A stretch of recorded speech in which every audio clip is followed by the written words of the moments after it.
The morning sun cast long shadows across Riverside Park in Boston, where 8-year-old Emma Thompson was playing catch with her father, David.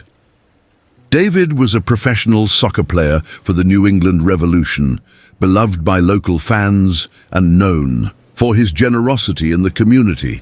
They had started their Saturday routine early, enjoying the crisp autumn air before the park would fill with weekend visitors. Emma's laughter echoed across the empty playground as she successfully caught her father's gentle throws. "Dad, watch how far I can throw now," she called out, winding up her small arm. Meanwhile, Ray Callahan, a motorcycle enthusiast with a short temper and a troubled past, was cutting through the park on his Harley, ignoring the no vehicles signs posted at the entrances. He was running late for a meeting with his parole officer, and his frustration was building with every passing minute. As Emma threw the ball with all her might, it sailed over her father's head and bounced directly into Ray's path. Without thinking, David called out, "Hold up! My daughter's ball!" Ray swerved sharply, cursing loudly. He stopped his bike, dismounted, and kicked the ball away in anger. "Keep your trash out of my way!" he shouted. Emma, wanting to retrieve her ball, ran toward it without noticing Ray's aggressive stance. David saw the danger immediately and sprinted toward his daughter. "Stay back, kid," Ray warned, but Emma, not understanding the threat, reached for her ball. What happened next occurred in seconds but would change everything. Ray pushed Emma away from his bike, using far too much force. She fell awkwardly, her right arm twisting beneath her small body. The sickening crack was audible even over Ray's revving engine. Emma's scream pierced the morning quiet. The emergency room at Boston Children's Hospital buzzed with activity as Emma was rushed in, cradled in her father's arms. Her small face was pale with shock, tears streaming down her cheeks as she clutched her misshapen arm. "My daughter's arm is broken," David explained frantically to the triage nurse. "Some biker in the park pushed her down." Among the waiting patients was Marcus Johnson, a retired heavyweight boxer who now ran a youth program for at-risk teens in Dorchester. At 58, he remained physically imposing, his presence commanding attention whenever he entered a room. He had brought one of his students, Jamal, to get stitches after a minor training accident. Marcus couldn't help overhearing the commotion as Emma was taken back for x-rays. The pain in the child's cries stirred something deep inside him. Memories of his own daughter, now grown, and how fiercely he had always protected her. While Emma was being treated, David paced the waiting room, making phone calls, first to his wife, who was traveling for work, then to the police to file a report about the incident. "That's right, officer. A man on a Harley Davidson, black leather, jacket with some kind of eagle on the back, beard, mid-30s, scar across his left eyebrow," David described, his voice shaking with a mixture of worry and anger. Marcus listened carefully. The description sounded remarkably like Ray Callahan, a former amateur boxer who had trained briefly at Marcus's gym before being asked to leave due to his unpredictable temper. Marcus had heard through the grapevine that Ray had recently been released from prison after serving time for assault. When the doctor finally emerged, the news wasn't good. "It's a compound fracture of the radius and ulna," she explained gently to David. "Emma will need surgery to set the bones properly. There could be long-term implications for her growth plates." David collapsed into a chair, head in his hands. "She plays piano. She was just starting soccer. What if—" Marcus approached slowly, extending his hand. "I couldn't help overhearing. I'm Marcus Johnson." Recognition flickered across David's face. Even in his distressed state, he recognized the former boxing champion. "The man who did this," Marcus continued quietly. "I think I might know him." 3 days later, Emma was released from the hospital, her arm in a bright pink cast that extended from her fingers to above her elbow. The surgery had been successful, but her recovery would be long. The police had taken David's statement, but explained that without witnesses or camera footage from the park, identifying and locating the biker would be difficult. Marcus Johnson hadn't been able to shake his concern for the little girl and her father. After confirming his suspicions about Ray Callahan through contacts at his old gym, he decided to pay David a visit. He brought a small teddy bear wearing boxing gloves for Emma. "I hope it's okay that I found your address," Marcus said, as David invited him in. "In my day, I was pretty good at tracking down opponents." Emma was resting on the couch, her favorite cartoons playing softly on the television. Her face lit up at the sight of the teddy bear. "Thank you, Mr. Johnson," she said shyly. While Emma was distracted by her new gift, Marcus and David spoke, quietly in the kitchen. "The man who hurt your daughter is Ray Callahan," Marcus explained. "He used to train at my gym until I kicked him out for fighting dirty. He did some time for assault, got out about 6 months ago. Word is, he's running with the East Side Riders now." David's hands tightened around his coffee mug. "The police said there's not much they can do without evidence." Marcus nodded solemnly. "I'm not suggesting you take matters into your own hands. That would only make things worse. But I do think Ray needs to understand the consequences of what he did."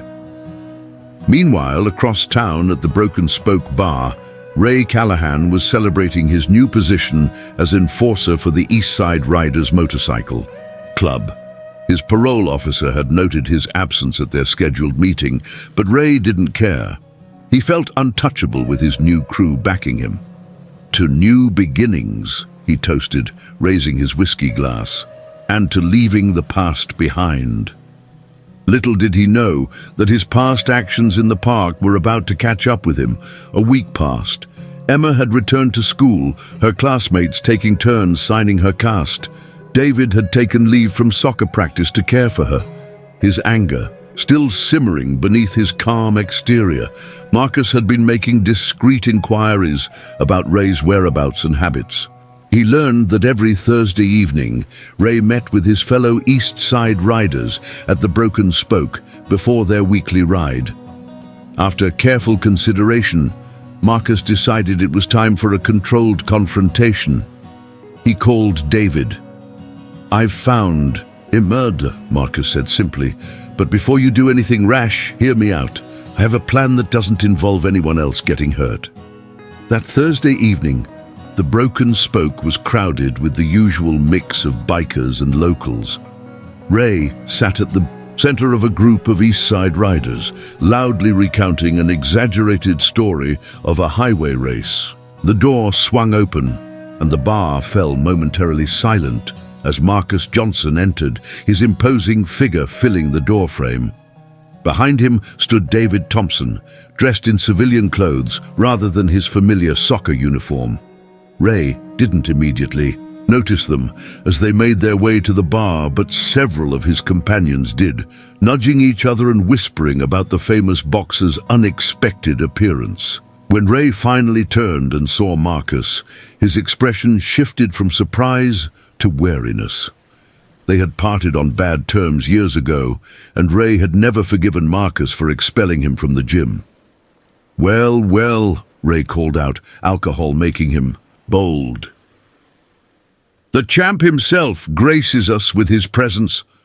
Marcus approached calmly, David at his side. "Ray, we need to talk." Ray's eyes narrowed as he noticed David.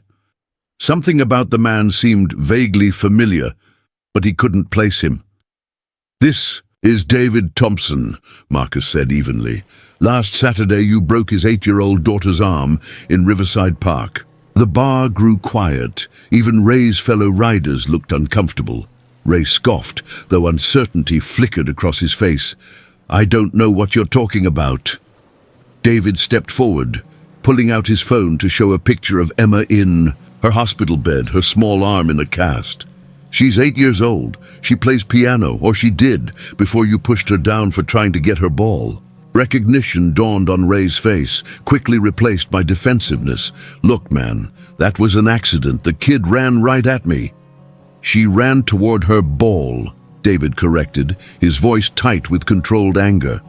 Which you kicked away from her. Several of the East Side riders shifted uncomfortably, creating distance between themselves and Ray. Marcus placed a firm hand on David's shoulder before addressing Ray directly. We're not here for trouble. We're here because Emma deserves an apology, and her medical bills need to be paid. Ray stood up abruptly, knocking his chair backward. I don't owe you anything. It was an accident. And if you're looking for money, you can talk to my lawyer. The oldest member of the East Side Riders, a grey-bearded man called Bear, stepped forward. Ray, was this true? You hurt a little girl? Ray turned to his companions for support, but found none. The code of the Riders was clear. They might bend the law, but harming children was unacceptable. You all gonna take their side? Ray demanded incredulously. Bear looked at the photo of Emma again, then at Ray. If this is true, then you make it right. The confrontation at the Broken Spoke ended without violence, but with Ray isolated even from his fellow riders. Bear had insisted that Ray listen to David's demands, a formal apology to Emma and payment of her medical expenses not covered by insurance. Initially, Ray had stormed out, refusing to acknowledge his responsibility. But 3 days later, something unexpected happened. Emma was sitting on the front porch of her home, struggling to draw with her left hand, while her broken right arm rested in its cast when a motorcycle rumbled to a stop at the curb. David immediately stepped outside, protective and wary. Ray Callahan stood awkwardly by his bike, holding a small package. He was alone, without his leather jacket or any East Side Riders insignia. I'm not here for trouble, he called out, keeping his distance. I want to talk to you and your daughter, if that's okay. David hesitated, then nodded curtly. 5 minutes. Emma watched with wide eyes as the man who had hurt her approached slowly, as if she were a wild animal he didn't want to startle.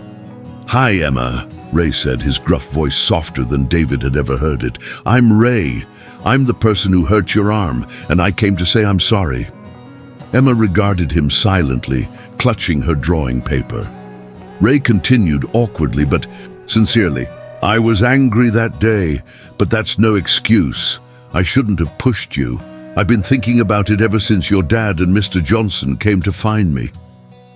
He extended the package toward her. This isn't to make up for what I did. Nothing can do that, but I heard you play piano, and I thought maybe this could help until your arm gets better. Emma looked to her father, who nodded permission for her to open the gift. Inside was an electronic keyboard designed for one-handed playing, with specialized software that allowed complex pieces to be played with just 5 fingers. My cousin's kid has cerebral palsy, Ray explained. She uses one like this. I thought maybe you could keep practicing until you get your cast off. Emma's face brightened slightly as she examined the gift. Thank you, she said quietly. Ray then turned to David, pulling an envelope from his pocket. This is for the medical bills. It's everything I have right now, but I'll keep paying until it's covered. And I've started anger management classes. Bear, my club president, made it a condition if I want to stay with the Riders.